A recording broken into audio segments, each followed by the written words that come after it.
More members of the Texas State Volleyball family joining yet another edition of KTSW 360. However, this time around, I have Emily DeWalt and Jillian Slaughter join the show. Hope you two are doing well, and thank you for being here.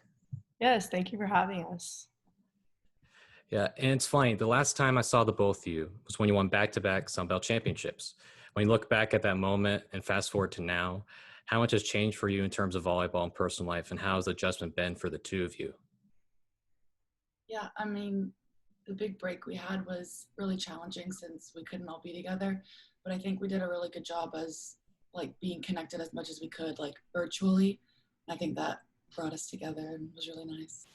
I think personally the break was challenging, but it was good for us. We got to go home. We got to see our families a little longer than we thought we were going to be able to. And so we came back really rejuvenated. And I think we're on a mission now for a third conference championship, and we're all on the same page. Yeah, and just a few days ago, you had your first practice, and Coach Hugh had some praise for the team, saying, "What a day!" I mean, if that's the day after 5 months off, wow, this team is just different. They're on a mission. And how did it feel to finally get into a gym? From Coach Hugh's reaction on Twitter, he was really impressed. What did you see from practice, and how did it feel to be back? I think first day was super competitive in the gym, which is always great to see. But yeah, it was super fun to be back, have the coaches around. You know, we've been doing some open gyms and stuff, but to have the coaches there, eyes on you, and to know we performed pretty well under the pressure of the coaches being around was really great to see. Yeah, I was super excited to finally get back in the gym with the coaches. Yeah, and Emily, we look at your list of accomplishments over the years, some back-to-back, all of that. But no one ever talks about your victory that you had yesterday over Squirrel against your teammate, Kaylee Granado. Where does that rank in your all-time accomplishments for you? I got to go up at the top. It's honestly going into that, Kayla's a defensive player, so we both have very quick reaction time. So,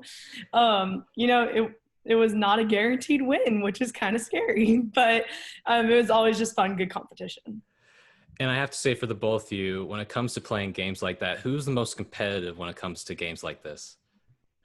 Probably Brooke. Brooke, yeah. The most competitive person I've ever met.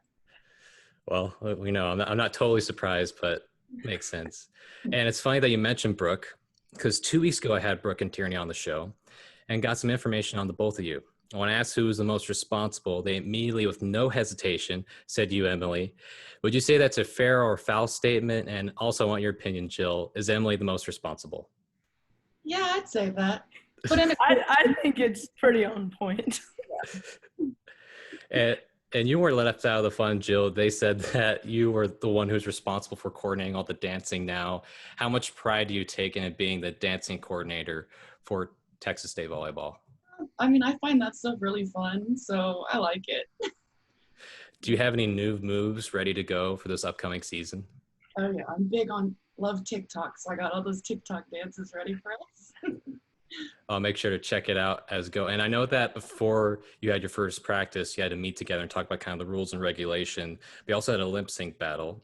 I want to know who had the best overall performance and what song did they win with? So I think my team, the coaches decided won, and it was me, Brooke, Caitlin, and Allie, and we sang a One Direction song, "What Makes You Beautiful," and we had the hats on and made us look like the boys, and Caitlin was hairy, and we just went all out, and it was fun. And who would you say? Did you think they won, Emily? Did you think they won fair and square? I'd say they followed all the rules in the part.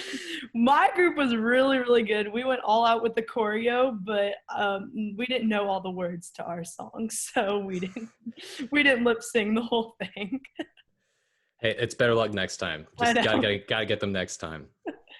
And one of the most impressive things about this team is obviously being winning the Sun Belt Championship twice and making NCAA Sweet 16 is been goals. But however, one thing that's stuck among this team is a mob of championship mentality, because you need that in order to be a back-to-back Sun Belt champion like yourselves and go to the NCAA tournament back-to-back years.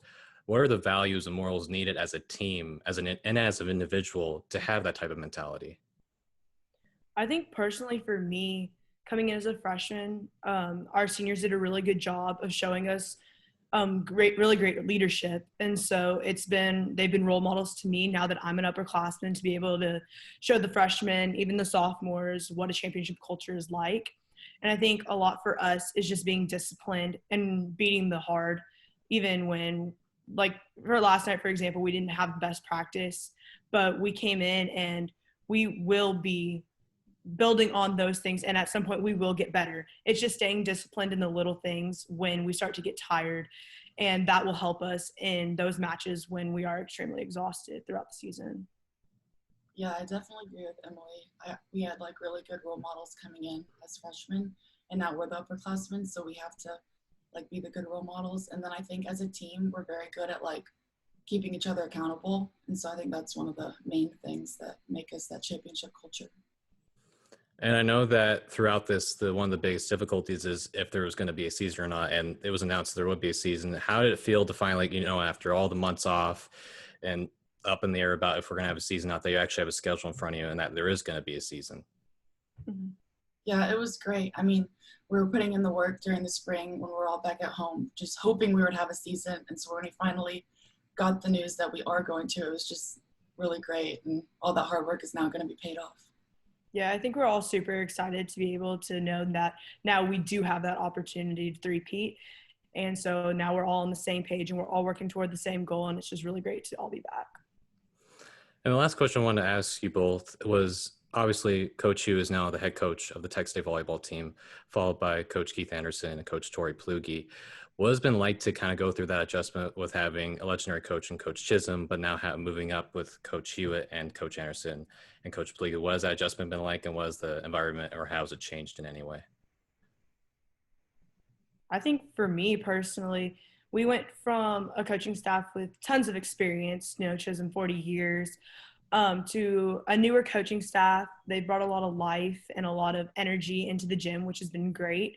It's just you're used to that culture, that thing. And so now having a new coaching staff it just brings you, we are all a little rejuvenated. I know it was different having to go home for 4 months, which coming back has made us even more ready to get in the gym. And so I think it's been a really good change for us. I mean, not when any of us were expecting when it happened, but I think we've all definitely made the best of it, and we're very lucky to have them and super excited for them to be a part of our staff here at Texas State.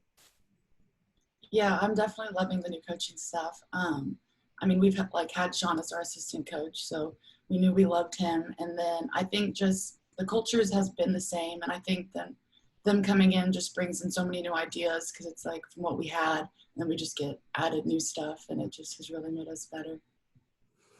Well, I think that's going to do. I want to thank you both for coming on. I know that it's been difficult, I'm sure, these last few months, but now that you got a season coming up ahead of you, I'm looking forward to covering this team and getting back on track. So best of luck to the both of you, and thank you again for coming on to the show. Thank you so much.